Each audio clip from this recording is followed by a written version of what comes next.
یہ سیگمنٹ بھی آپ آج کل اور پرسوں دیکھیں گے. جس طرح میں نے کہا کہ ہم رمضان المبارک میں بھی انبیاء کی داستان لے کر حاضر ہوتے تھے. کوشش یہ ہے، خواہش یہ ہے کہ انشاءاللہ جو ہم نے علماء کرام سے سیکھا، سنا، کتابوں میں پڑھا، آپ کے ساتھ شیئر کریں، اور اس پوری داستان کو بڑے آسان سادہ الفاظ اور انداز میں یہ تو نہیں کہوں گا آپ سے بیان کروں، یہ تو علماء کا منصب ہے، میں شیئر کروں آپ کے ساتھ. یعنی ہم کوشش کریں گے آج سے لے کے 10 محرم تک مدینے سے لے کر مدینے تک کا سفر یہ پورا، یعنی کہ امام حسین اور جو پورا خانوادہ تھا مدینے میں رہتا تھا، اور پھر مدینے سے نکلا، پھر واقعہ کربلا ہوا، اور پھر دوبارہ مدینے میں آیا. تو کوشش کریں گے کہ یہ الف سے لے کر یہ تک یہ کہانی مختصراً، ورنہ تو اس کے لیے صدیاں چاہیے بیان کرنے کے لیے، اتنے زاویے ہیں، لیکن یہ ذرا کہانی ساری کہ واقعہ کربلا شروع سے لے کر آخر تک یہ آپ کی خدمت میں عرض کریں گے انشاءاللہ. اس کا ہم آغاز کرتے ہیں ابھی انشاءاللہ. تو دیکھیے معاملہ سارے کا سارا شروع کہاں سے ہوا. اس طرح میں نے کہا کہ اب اس بات کی تکرار کی ضرورت نہیں ہے کہ ہم بہت ساری چیزیں درمیان میں سکپ کریں گے، چھوڑیں گے، ورنہ بالکل ایک منزل کو ڈسکس کریں گے تو ظاہر سی بات ہے کہ دامن وقت میں اتنی گنجائش نہیں ہوگی. شروع کرتے ہیں. معاملہ کہاں سے شروع ہوا؟ یزید حاکم وقت بن گیا، شام میں رہتا تھا اور اس کی حکومت آ گئی، یزید کی گورنمنٹ آ گئی. ابھی یہ واقعہ کربلا کا یہاں سے اب آغاز ہو رہا ہے. تو جیسے ہی حاکم وقت بنا، یزید نے کیا کیا؟ یزید نے مدینے کے حاکم، ساتھ رہے گا، بڑا آسان، بڑے دردناک بھی ہے، دلچسپ بھی ہے.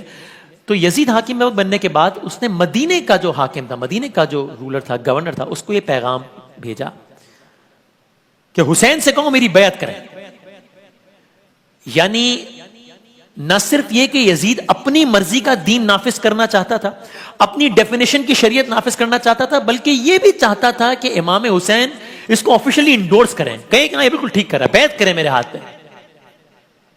امام حسین تک پیغام پہنچایا گیا، مدینے میں رہتے تھے. صاف انکار کیا، ظاہر ہے فرزند زہرا اور کیا کرتا، علی کا بیٹا اور کیا کرتا، حسین ابن علی ہے. صاف انکار کیا، یہ نہیں ہو سکتا، یزید کی بیعت مجھ جیسا اس جیسے کی بیعت نہیں کر سکتا. لیکن امام حسین نے بیعت سے تو کر دیا صاف انکار. ساتھ ہی ایک فیصلہ کیا، اور دیکھیے دکھ کی داستان بس یہیں سے شروع ہو گئی ہے. کربلا تو 10 محرم کو ہوگی نا. یہ کون سا دن ہے آج جو داستان میں بھی ہم جہاں سے آغاز کر رہے ہیں؟ یہ ہے 28 رجب ہے 60 ہجری. مدینے میں امام حسین، بیعت کا تقاضا ہوا، امام حسین نے انکار کیا. ساتھ ہی امام حسین نے مدینہ چھوڑنے کا فیصلہ کر لیا. کیا مدینے کے حالات ایسے نہیں ہے کہ اب یہاں رہا جائے؟ اب دیکھیے جملہ میں نے کہہ دیا، آپ نے سن لیا کہ حسین نے مدینہ چھوڑنے کا فیصلہ کر لیا. یہ اٹ سیلف بڑے دردناک ہے. امام حسین کا وطن ہے، امام حسین کا شہر ہے، یہاں نانا کا روضہ ہے، یہاں ماں کا مزار ہے، یہاں اس کی گلیوں میں حسین کھیلے ہیں، اور حسین کو مدینہ چھوڑنا پڑ رہا ہے. یعنی سوچی جس مدینے کی گلیوں میں حسین کھیلے ہیں، آج وہی مدینہ اپنے اہل و عیال کے ہمراہ حسین چھوڑ کے جا رہے ہیں. اب جب حسین چھوڑ کر جا رہے ہیں مدینہ، تو کس عالم میں چھوڑ کر جا رہے ہیں؟ پہلے روضہ رسول پر گئے، اللہ تعالیٰ سب کو مدینہ منورہ کی زیارت نصیب فرمائے انشاءاللہ. نانا کے روضے پر گئے، الوداع کہا کہ نانا میں جا رہا ہوں. حسین جانتے ہیں واپس نہیں آئیں گے، نانا مدینہ چھوڑ کے جا رہے تیرا حسین. شاعر نے کہا تیرے شہر سے جاتے ہیں، دے ہم کو دعا نانا، کیوں آباد کریں گے ہم اب کرب و بلا نانا.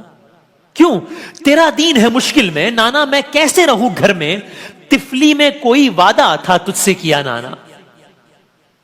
اور اماں کی لہت چھوٹی، روزہ بھی تیرا چھوٹا، اس وقت کلیجے پر خنجر سا چلا نانا. حسین کے کلیجے پر خنجر، حسین کی گردن پہ خنجر تو 10 محرم کو چلا ہے، حسین کے کلیجے پر خنجر 28 رجب کو چلا ہے، نانا کا روزہ چھوڑتے ہوئے. اور صرف نانا کا روزہ نہیں چھوڑا ہے، اماں کی لہت چھوڑی ہے. جناب فاطمہ الزہرا سلام اللہ علیہا کی قبر کو بھی تو چھوڑ کے جا رہے ہیں نا. اب حسین نانا کے روزے کے ساتھ ساتھ اپنی ماں کی قبر پر بھی آئے ہیں الوداع کہنا ہے. اماں تیرا حسین جا رہا ہے. اور روایت میں عجیب انداز میں لکھا ہے، روایت میں ہے کہ امام حسین جب نانا کے روزے پر گئے تھے نا الوداع کرنے کے لیے، رسول اللہ کے روزے پر جب گئے، قدم جما کر رکھ رہے تھے، اور نانا کے روزے پر گئے اور اپنی دکھ بھری داستان بیان کی اور چلے آئے. لیکن حسین ایک بیٹا بھی تو ہے نا. روایت کہتی ہے جب حسین ماں کی لہت پر آئے ہیں نا الوداع کہنے، تو حسین ایسے لپکے ہیں جیسے کوئی چھوٹا بچہ ماں کی گود میں لپک کر چلا جاتا ہے. ایسے گئے ماں کی قبر پر کہ ماں تیرا حسین جا رہا ہے. تو بہرحال مدینے میں اداسی ہے، اس لیے کہ فرزند پیمبر کا مدینے سے سفر ہے. 28 رجب ہمارے ساتھ رہے گا اس داستان میں. 28 رجب 60 ہجری اتوار کی رات تھی. امام حسین مدینے سے روانہ ہوئے. مدینے سے نکل رہے ہیں. اچھا مدینے سے کس عالم میں نکل رہے ہیں؟ اللہ اکبر. کس شان سے نکل رہے ہیں؟ ایک ایک فرد کی داستان بیان کرنے کا وقت نہیں ہے, لیکن مختصر صرف اتنا بیان کروں کہ ایک ایک کر کے سب سوار ہو رہے تھے. اب جب جناب زینب کبریٰ کی سواری کی باری آئی نا تو آواز دی گئی, مدینے والوں اپنی نظریں نیچی کر لو, علی کی بیٹی سوار ہونے جا رہی ہے, علی کی بیٹی آ رہی ہے. یہ ندا آئی, یہ آواز آئی, ایک طرف سے حسین چلے, ایک طرف سے عباس چلے, ایک طرف سے علی اکبر بڑھے, جناب زینب کبریٰ کو سوار کرانا ہے. میر انیس کہتے ہیں پہنچی جوہی ناقے کے قریں دختر حیدر, ناقے پہ جا رہی تھی نا دختر حیدر جناب زینب, پہنچی جوہی ناقے کے قریں دختر حیدر, خود ہاتھ پکڑنے کو بڑھے سبت پیمبر, فضا کنیز فضا تو سنبھالے ہوئی تھی گوشہ چادر, تھے پردہ محمل کو اٹھائے علی اکبر, فرزند کمر بستہ چکو راس کھڑے تھے, نالین اٹھا لینے کو عباس کھڑے تھے. یہ مدینے سے کربلا روانگی کا سفر ہے. آپ ایک لمحے یہی رکیے گا, ہم یہیں سے داستان آگے بڑھائیں گے, لیکن ایک لمحے کو میرا جی چاہتا ہے کہ یہاں روک کے آپ سے ایک بات کہوں کہ ایک یہ منظر ہے مدینے سے روانگی کا, کس شان سے نکلی ہیں. ایک منظر آگے تفصیل سے بیان کریں گے, وہ آئے گا کربلا سے روانگی کا, عاشورہ کے بعد روانگی کا, کہ جب یہاں تو جناب زینب کو سب نے سوار کرایا ہے, وہاں جناب زینب سب کو سوار کرائیں گی, اس لیے کہ حسین نہیں ہوں گے, عباس نہیں ہوں گے, قاسم نہیں ہوں گے, علی اکبر نہیں ہوں گے, سب شہید ہو گئے ہوں گے, اور عالم کیا ہوگا, سر پہ چادر بھی نہیں ہوگی, ہاتھ بھی بندھے ہوئے ہوں گے.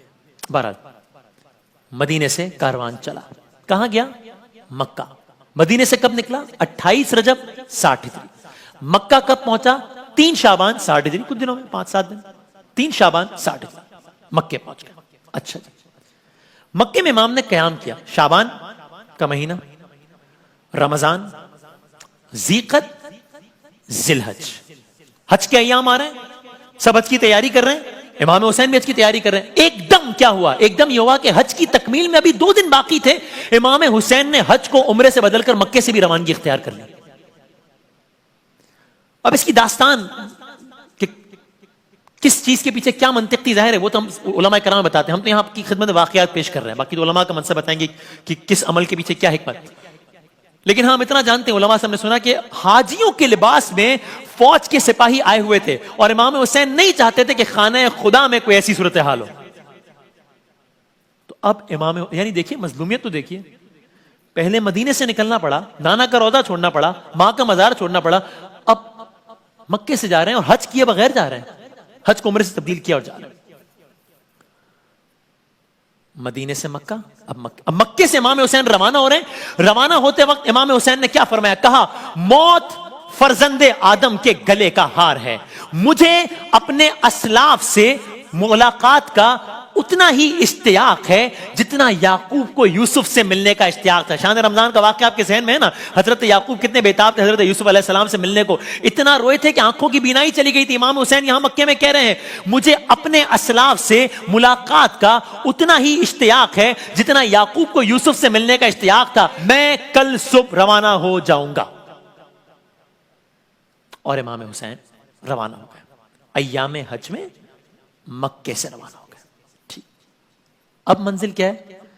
مدینے سے مکہ. اب مکے سے کہاں جا رہے ہیں؟ جانا تھا کوفہ, پہنچے نہیں, جانا تھا کوفہ. بہرحال اب چل رہے ہیں راستہ. ذی الحج کا مہینہ ہے نا, ایک مقام آیا, نام تھا شراف مقام کا. اس مقام میں امام حسین رکے, قافلے کو روکا اور سارے قافلے والوں کو حکم دیا کہ پانی بھر لو, سب سیراب ہو جاؤ. اور وہاں کے کنووں کا پانی اچھا تھا اس مقام کا, تو سب نے آگے کے سفر کے لیے بھی پانی بھر لیا. ٹھیک, آگے بڑھے, مزید آگے بڑھ رہے ہیں. اچانک ایک اور واقعہ ہوا. کیا ہوا؟ آپ کا سامنا مخالف فوج سے ہوا. یعنی امام حسین نکل پڑے ہیں راستے میں. اب یہ دیکھیں پہلا ٹکراؤ ہے, یہ پہلا انکاؤنٹر ہے, یہ پہلا آمنا سامنا ہے مخالف فوج کے ساتھ امام حسین کا. ٹھیک, راستے میں یہ فوج کی تعداد کتنی ہے؟ مختلف روایتیں، کچھ کہتی ہیں 30,000، کم از کم روایت بھی کہتی ہے کہ 1,000. اس فوج کا جو مخالف فوج ہے، اس کے لیڈر کا نام کیا ہے؟ اس کے لیڈر کا نام ہے حر بن یزید ریاحی. وہ یزید نہیں، حر بن یزید ریاحی. سامنے سے فوج آ رہی ہے. حر اپنے آقا کے آرڈرز پر آپ کا راستہ روکنے آیا تھا کہ بھئی راستہ روکو امام حسین کا، کوفے نہیں جانے دینا. بڑا سپہ سالار تھا یزید کی فوج کا. یعنی بعض کے مطابق یہ یزید کی فوج کا سیکنڈ یا تھرڈ کمانڈ اس کے ہاتھ میں تھی. اتنا بڑا سالار تھا. فرسٹ کمانڈ ہمارے ساتھ کے ہاتھ میں تھی، سیکنڈ یا تھرڈ کمانڈ حر کے ہاتھ میں تھی. اچھا، یہ راستہ کچھ ایسا تھا امام حسین کا کہ اس راستے تک پہنچنے کے لیے نا حر کو بہت غیر معمولی تگو دو کرنا پڑی، بہت ایکسٹرا ایفرٹس کرنا پڑی، اور ریگستان میں بغیر پانی ساتھ لیے بہت تیز چلنا پڑا، چونکہ تعاقب کر رہا تھا نا. یہاں تک کہ امام حسین کے لشکر کے پاس پہنچتے پہنچتے حر کی فوج کے سوار، حر کی فوج کے گھوڑے سب ہی کی پیاس کے مارے حالت غیر تھی. ریگستان تھا، عرب کا ریگستان، گھوڑے دوڑا رہے ہیں، اور ان پلانڈ جتنا ان کے ذہن میں نہیں تھا اس سے زیادہ ان کو ایفرٹ کرنا پڑی وہاں تک پہنچنے کے لیے. تو صورتحال ایک ایسی ہو گئی کہ جب پہنچے، پیاس سے حالت غیر ہے حر کے لشکر کی. سامنے سے لشکر آ رہا ہے، امام اپنے اصحاب سمیت امامے سروں پر رکھے تلواریں حمائل کیے کھڑے تھے کہ سامنے دشمن کی فوج آ رہی ہے، پتہ نہیں کیا صورتحال ہو. لیکن جب فوج کا لشکر قریب آیا تو ایک عجیب منظر دیکھا، ایک ان ایکسپیکٹڈ منظر دیکھا. وہ منظر کیا تھا؟ دیکھا سامنے سے جو فوج آ رہی ہے وہ تو ہانپ رہی ہے، وہ تو کانپ رہی ہے، اس کا تو پیاس کے مارے برا حال ہے. عجیب صورتحال ہو گئی. حسین کیا نہیں جانتے کہ یہ فوج کیوں آئی ہے؟ جانتے ہیں، ظاہر ہے جانتے ہیں. کیا نہیں جانتے کہ اس فوج کو ابھی ڈھیر کرنے کا کتنا آسان موقع؟ ظاہر ہے جانتے ہیں. یہ ساقی کوثر کے نواسے ہیں حسین. فوج کی یہ حالت دیکھی، امام نے فوراً اپنی فوج کو یا اپنے نوجوانوں کو ایک حکم دیا. اس فوج سے متعلق کیا حکم دیا؟ مار دو، اچھا موقع ہے؟ نہیں. امام حسین نے فوراً ایک حکم دیا، مخالف فوج کو پانی سے سیراب کیا جائے. پانی پلاؤ. یہ پانی پئیں گے، یہ سیراب ہو جائیں گے، تو یہ پھر سے توانا ہو جائیں گے، تو یہ راستہ روکنے کے قابل ہو جائیں گے، تو یہ قتل کرنے کے قابل ہو جائیں گے. اس وقت تو اس فوج سے جو ایک چیز چھین لینی چاہیے وہ پانی ہونا چاہیے. امام حسین کہہ رہے پانی پلاؤ. اور روایات میں عجیب جملے ہیں، کہا صرف انسانوں کو نہیں پانی پلایا گیا، حر کی فوج کے، حر کی فوج کے جانوروں کو بھی پانی پلایا گیا. اور آگے جملے مزید عجیب ہیں کہ پانی بھی اس طرح پلایا گیا کہ صرف اتنا پانی نہیں پلایا گیا کہ بس پیاس بجھ جائے، نہیں.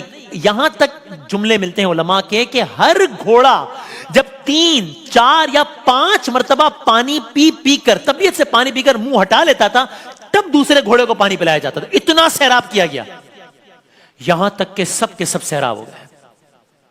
حر کا ایک ساتھی تھا، نام تھا علی بن تعان، مگر یاد ہے علی بن تعان نام ہے. وہی کہتا ہے، اس کے الفاظ ہیں، راوی نے لکھا ہے، میری حالت پیاس سے بہت غیر تھی، میں سب سے آخر میں پہنچا تھا جب فوج آئی نا. اس نے عجیب واقعہ لکھا ہے. کیا کہتا ہے؟ میرے پاس خود امام حسین آئے اور ایک جملہ کہا عربی میں، کہا راویہ کو بٹھا لو. تو کہنے لگا میری زبان میں راویہ مشق کو کہتے تھے، مجھے سمجھ نہیں آیا کہ کیا کہہ رہے ہیں حسین. تو حسین نے کہا کہ جمل کو بٹھا لو، یعنی کہ اپنی سواری کو، اونٹ کو بٹھا لو. سواری کو میں نے بٹھایا، آپ نے فرمایا اب پانی پی لو. کہتا ہے لیکن میں اتنا بدحواس تھا، میری حالت اتنی غیر تھی کہ میں کوشش کرتا تھا پانی پینے کی، مجھ سے پانی پیا نہیں جاتا تھا، مجھ سے یعنی پانی گر جاتا تھا مجھ سے. اللہ اکبر. حر کی فوج کا یہ سپاہی علی بن تعان کہتا ہے کہ جب مجھ سے پانی نہیں پیا گیا ریپیٹڈ ایفرٹس کے باوجود، تو امام نے خود اپنے ہاتھوں سے مشق کے دہانے کو ٹھیک کیا اور مجھے پانی پلایا. حسین نے خود اپنے ہاتھوں سے بھی دشمن کی فوج کے لوگوں کو پانی پلایا دیا پانی. داستان آگے بڑھاتے ہیں. آپ رب بنا رہے ہیں نا، مدینے سے مکے سے کوفہ جانا ہے، لیکن اب راستے میں فوج آ گئی، ٹھیک، اور فوج کو پانی پلا دیا. اب امام روانہ ہونے لگے. کیا ہوا؟ حر سامنے آ گیا، کہا اب یہاں سے جا نہیں سکتے. یہ کون ہو رہا ہے؟ جو پیاسا تھا بہت. یہ کون ہو رہا ہے؟ جس کو پانی پلایا ابھی. یہ کون ہو رہا ہے؟ اس کو کس نے پانی پلایا؟ اس کو امام حسین نے پانی پلایا. یہ اور کس کا راستہ روک رہے ہیں؟ امام حسین کا. کیا امام حسین کو نہیں پتا تھا کہ یہ ہوگا؟ ظاہر ہے جانتے تھے، پھر بھی پانی پلایا تھا. حر نے آپ کو جانے نہیں دیا. کہا مجھے اس لیے بھیجا گیا ہے کہ میں آپ کو گھیر کر عبید اللہ ابن زیاد تک پہنچا دوں. یہاں تک کہ یہ اگلے جملے بڑے عجیب ہیں. یہاں تک کہ اب میں گفتگو کو چھوٹی کر دوں. یہاں تک کہ ایک موقع آیا کہ جب امام حسین ایک دوسری طرف جانے لگے کہ اچھا میں اس طرف جا رہا ہوں، تو حر نے کیا کیا؟ ایک موقع آیا جب حسین جانے لگے تو حر نے پہلے تو آپ کو صرف ویسے روکا، لیکن جب حسین جانے لگے حر نے آگے بڑھ کر آپ کے گھوڑے کی لگام پکڑ لی. آپ ذرا ویژوالائز کیجئے، گھوڑے کی لگام. آپ کو جانے نہیں دوں گا، جا نہیں سکتے آپ یہاں سے. فرزند زہرا کو غیظ آیا. امام حسین نے کہا حر یہ تو نے کیا حرکت کی؟ حر تیری ماں تیرے غم میں روئے. یہ عرب میں یہ جملہ اس وقت جب ایک غیظ کے عالم میں جملہ کہا جاتا ہے. حر تیری ماں تیرے غم میں روئے، تو نے کیا کیا؟ اور اب حر کا جواب سنیے، عجیب. جب امام حسین نے یہ جملہ کہا نا، حر بولا حسین، حالانکہ مخالف فوج کا ہے لیکن ایک سافٹ کارنر رکھتا ہے. کہا حسین آپ نے تو مجھ سے یہ جملہ کہہ دیا. حسین آپ کے علاوہ کسی بھی اور نے اگر یہ بات مجھ سے کہی ہوتی نا تو میں یہ جملہ اسی کو پلٹا دیتا، میں پھر اس کو بھی یہ جملہ کہتا. لیکن میں کیا کروں، آپ کی ماں کا نام فاطمۃ الزہرا ہے، میں ان کا نام لے نہیں سکتا. اس طرح سے دل میں احترام تھا. اس واقعے کو یاد رکھیے گا، یہ واقعہ بھی آگے ایک اور واقعے سے ربط ملائے گا. بہرحال قصہ مختصر یہ کہ حر امام کو گھیر کر کربلا میں لے آیا. اب امام حسین حج کے دنوں میں گئے تھے نا، 60 ہجری تھی. 2 محرم 61 ہجری امام عالی مقام کا قافلہ ایک مقام پر آ کر رکا. ٹھیک ہے، مدینے سے کربلا پہنچ رہے ہیں امام حسین. ایک عجیب واقعہ ہوا 2 محرم. کیا ہوا؟ علماء بتاتے ہیں اور کتابوں میں لکھا ہے، جب قافلہ اس مقام پر پہنچا نا، ہوا چل رہی تھی بہت تیز. مٹی کا ایک گرداب ہوا میں اڑا، مٹی محمل تک پہنچی. امام حسین کی بہن جناب زینب نے تڑپ کر ایک جملہ کہا امام حسین سے. کیا کہا؟ بھیا بس جتنی جلدی ہو سکے بھیا اس جگہ سے آگے نکلو، یہاں سے چلیے بھیا. امام حسین نے کہا بہن زینب کیا معاملہ ہوا؟ کہا بھیا اس جگہ کی مٹی سے مجھے آپ کے خون کی خوشبو آ رہی ہے بھیا، میرا دل بہت بے چین ہو رہا ہے، اس کی خاک اڑ کے میرے بالوں میں آ رہی ہے، یہاں سے آگے چلیے. لیکن امام حسین نے حضرت عباس سے کہا عباس ایک کام کرو، ذرا یہاں کے کچھ رہنے والے لوگوں کو بلاؤ، کچھ مقامی لوگوں کو بلاؤ. بلایا گیا. امام ان سے مخاطب ہوئے. کہ یہ اس جگہ کا کیا نام ہے؟ کسی کا نینوا کہتے ہیں اس جگہ کو. کچھ اور لوگوں سے پوچھا، کسی اور شخص سے پوچھا اس جگہ کا کیا نام ہے؟ کسی نے کہا غازریہ کہتے ہیں اس جگہ کو. اچھا، اور سے پوچھا اس جگہ کا کیا نام ہے؟ کسی نے کہا شط الفرات کہتے ہیں اسے. اچھا، ایک بزرگ تھا، اسے پوچھا اس مقام کو کیا کہتے ہیں؟ کربلا بھی کہتے ہیں اس مقام کو، کربلا. کربلا کا نام سننا تھا. امام نے کہا بس ہم یہیں قیام کریں گے. خیمے لگا دیے گئے. حسین کربلا پہنچ گئے. 2 محرم 61 ہجری، 28 رجب مدینے سے نکلے، 3 شعبان مکے پہنچے. حج کے دنوں میں مکے سے نکلے، 2 محرم کربلا آباد ہو گئی. یہ کربلا اور مدینہ ویران ہو گیا. کربلا پہنچ کے پہلا کام کیا کیا؟ قبیلہ ہے وہاں کا قبیلہ تھا، قبیلہ ہے بنی اسد. امام حسین نے قبیلہ بنی اسد سے اس زمین کو خریدا، باقاعدہ سودا طے پایا، معاملہ طے پایا، اور امام نے زمین کو خریدا. لیکن کیا امام نے ایک عجیب کام کیا. خریدنے کے بعد اس زمین کو بنی اسد کے ہی لوگوں کو ہبہ کر دیا، تحفہ کر دی وہ زمین. بس ایک مکالمہ کیا امام حسین نے بنی اسد کے لوگوں سے، اور یہ بڑا عجیب مکالمہ ہے. کیا امام حسین نے بنی اسد کے لوگوں سے کہا دیکھو بنی اسد والوں، اس زمین پر ہماری قبریں بنیں گی، تو بنی اسد والوں جب کوئی ہماری قبروں کا پتہ پوچھتے ہوئے آئے نا تو انہیں پتہ بتا دینا ہماری قبر کا.